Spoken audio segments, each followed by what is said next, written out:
Já comentei aqui algumas vezes que os bons temas da Torá são mal distribuídos ao longo das parashiot. O André, que há 20 anos participa do grupo de estudos da Parashá, sabe do que eu estou falando. Em particular, nos primeiros 2 livros, em Bereshit e Shmot, tem parashiot cheias de histórias, facilitam e muito o trabalho de escrever a prédica com tanta possibilidade de assuntos para falar. E aí, apesar de o livro que tem o nome do deserto, Bamidbar, seu 4º livro, do ponto de vista de assunto, o 3º livro, Vaikra, é o mais o deserto. E aí vem os incontáveis detalhes sobre os rituais de sacrifício, para desespero dos jovens Bnei Mitzvah, que tem que entender o que eles vão cantar, e dos rabinos que têm que tirar leite de pedra para escrever prédica. E a gente chega nos 2 últimos livros, Bamidbar e Dvarim, que não são um terreno tão árido como o deserto de Vaikra, mas também tão longe de terem a enormidade de temas que a gente tinha no começo do ciclo. Mais ou menos em termos de ecossistemas, mais ou menos como se tivesse a Mata Atlântica, aí depois a gente tem o deserto, e agora a gente está no Cerrado. Não tem nem a exuberância da Mata Atlântica, nem a secura da Caatinga. Eu estava escutando um podcast hoje, e o jornalista estava falando do deserto de Sonora, que fica na fronteira entre o México e o estado de Arizona, nos Estados Unidos. Ele estava falando das flores, da beleza das flores, de todas as cores que você encontra nesse deserto. Ele falou, não é a paisagem que eu imaginava encontrar no deserto, mas tem flores de todas as cores. Então foi nesse cerrado do livro de Dvarim, na Parashá dessa semana, que encontrei uma dessas flores inesperadas. Tem uma frase que dá origem a muitas interpretações e tratamentos muito diferentes, não só opiniões diferentes sobre o que a frase quer dizer, mas direções interpretativas, comentários que vão em direções muito diferentes. Tão diferentes que eu resolvi escolher 2 delas para conversar sobre elas aqui com vocês. A frase aparece bem no comecinho, no 5º verso da Parashá.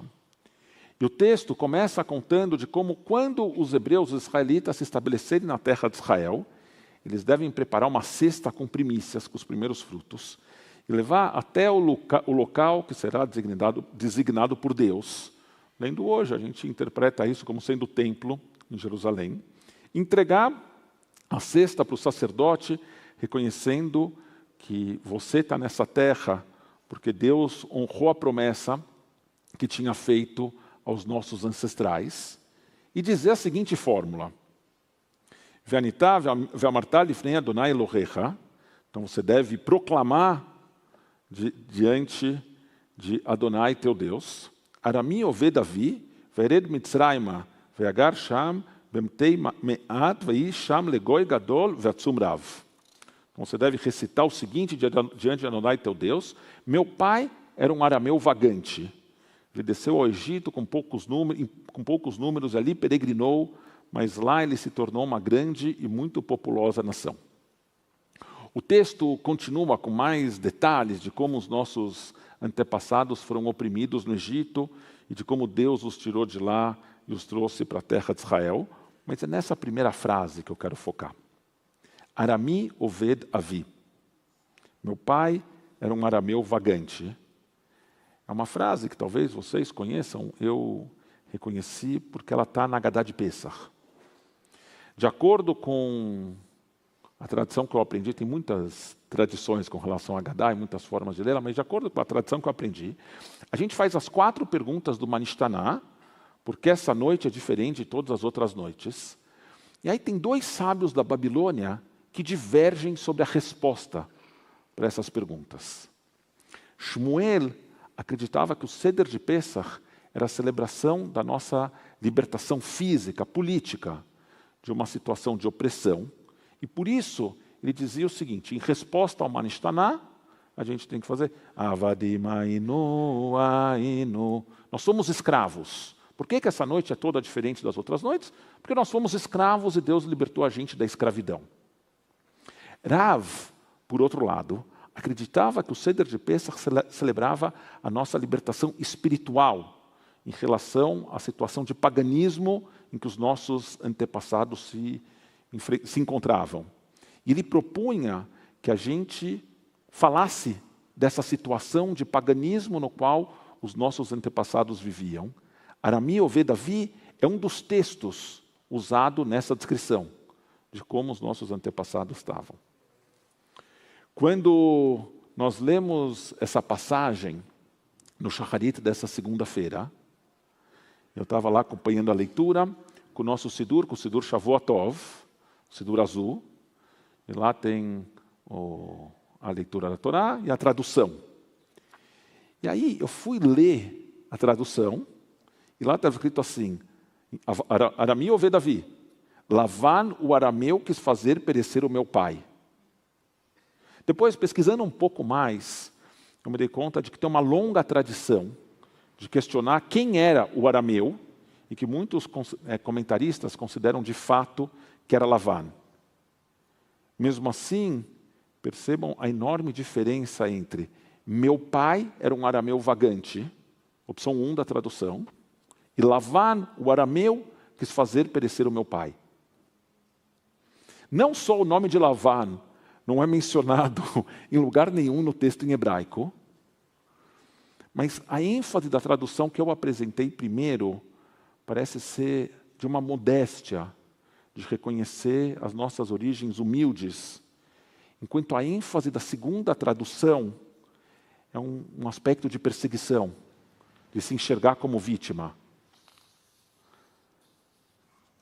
Quando eu falei que tem interpretações que vão para os dois lados, tem comentaristas famosos e reputados que argumentam para um lado ou para o outro, apoiando a tradução que aparece no Sidur, exceto pela inclusão do nome de Lavan, que não está de jeito nenhum no hebraico, ainda que os comentaristas apontem que talvez a referência ao arameu seja Lavan.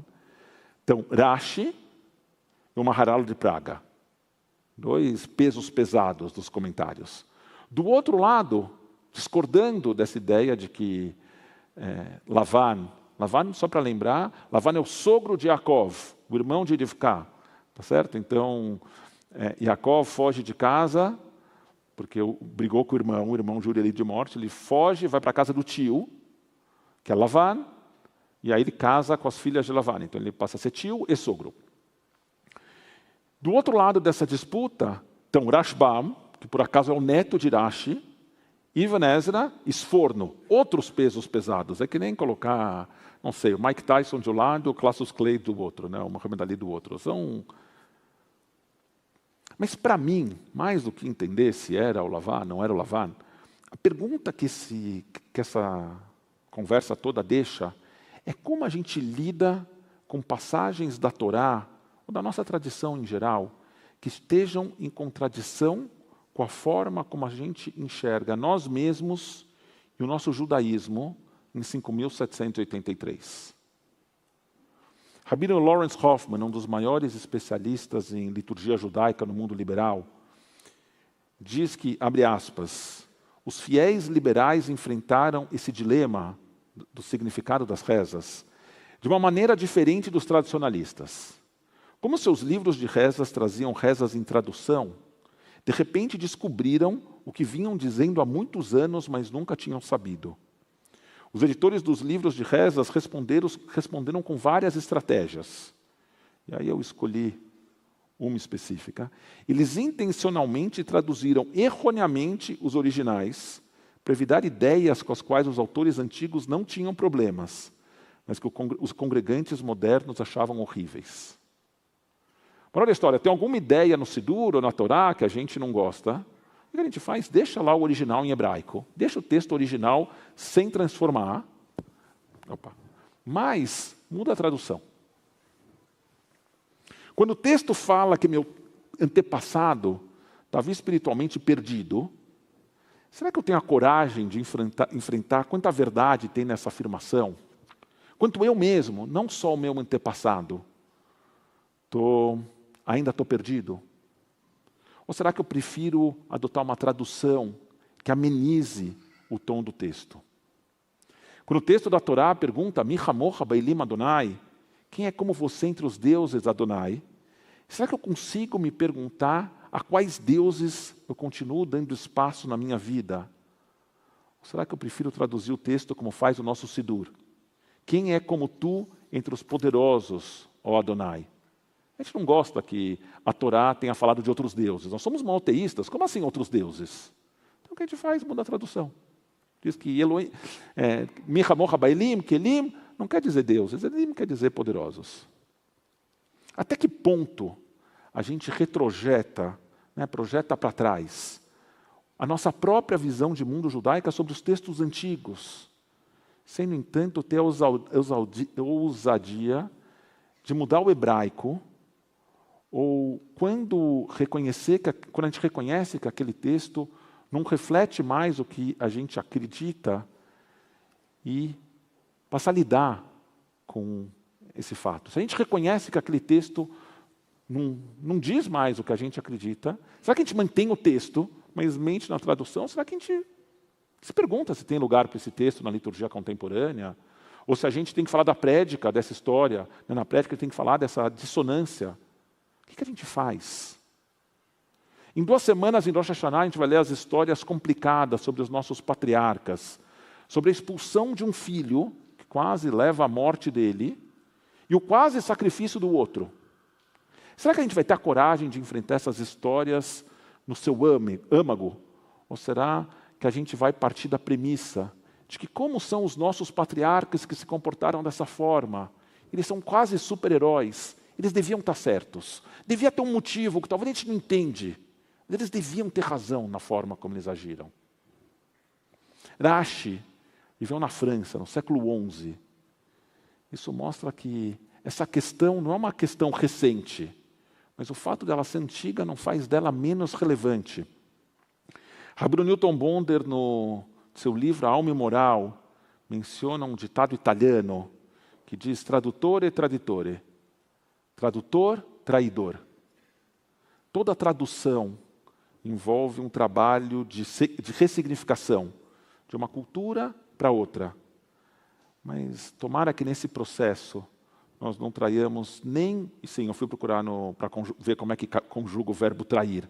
Não traiamos o texto original, nem as pessoas que dependem da tradução, para entender o que está sendo dito. Esse era o primeiro aspecto dessa frase. A segunda questão que os comentaristas levantam sobre Arami Ovedavi, meu pai era um arameu vagante, tem a ver com o contexto no qual ele é dita. E talvez o contexto com o qual muitos imigrantes judeus que deram certo nesse país maravilhoso podem se identificar. Imigrantes, ou seus filhos, seus netos. De algum jeito é falar de todos nós, né? Rashbam diz que, ao identificar o arameu vagante com meu pai, a gente não diz, meu antepassado era um arameu vagante, mas meu pai era um arameu vagante. A gente dá relevância pessoal para essa afirmação, a cada ano em que ela é repetida. Ao levar o fruto do nosso trabalho na cesta de primícias que estão sendo oferecidas, a gente reconhece que o nosso sucesso não é só mérito nosso. É Deus quem transforma as sementes em frutos. É Deus quem liberta os cativos. Na leitura de Rashbam, é como se cada pessoa afirmasse: meus pais vieram de uma terra estranha, na qual eles eram escravos, para essa terra boa e próspera. Agora, como sinal de gratidão, eu trago essas primícias da terra para o templo, porque eu reconheço que essa fartura não é realização minha, mas eu desfruto dela pelo amor de Deus. Tem um contraste claro entre essa mentalidade expressa no comentário de Rashbam e o que hoje a gente vê como uma ideologia do self-made person, para quem todo sucesso é fruto exclusivo do seu talento e esforço, que se recusa a reconhecer a contribuição de qualquer outro fator. que nessas semanas finais de Elul, a gente possa olhar para de onde nós viemos e que fatores permitiram que a gente chegasse até aqui. Que na reflexão desses dias, a gente possa olhar com coragem e com verdade para a nossa tradição e para a nossa conduta. Honrar o que merece ser honrado e transformar o que precisa ser transformado. Shabbat Shalom.